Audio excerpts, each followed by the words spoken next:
GamesWeasel.com. Review.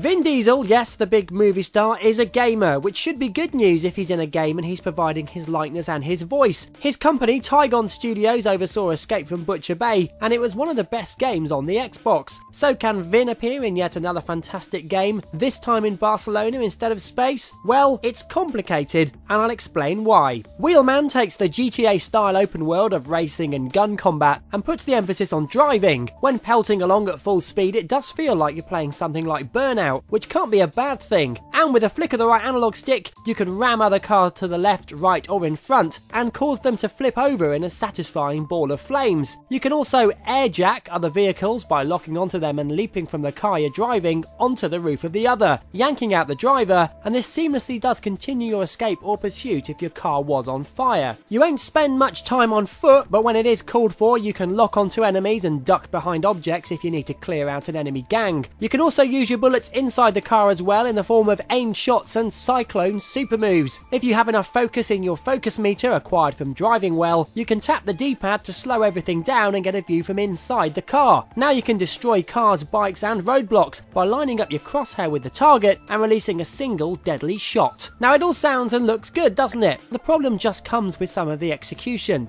To begin with, loading screens appear between every mission, and if you do choose to select them from the PDA without driving there yourself, they're even longer.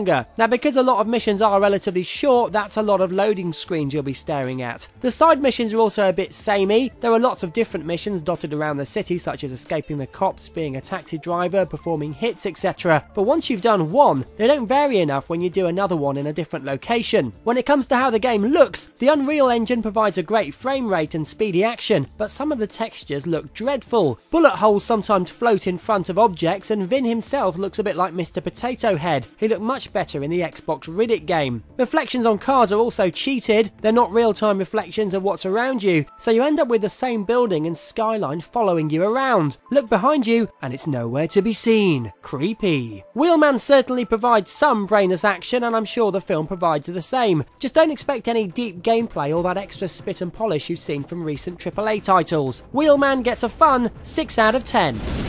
You've been watching a review from Games Weasel. If you want to get the show each week, which includes video game reviews, news, previews, competitions and special features, then head over to GamesWeasel.com for our video podcast, Games Weasel TV. GamesWeasel.com.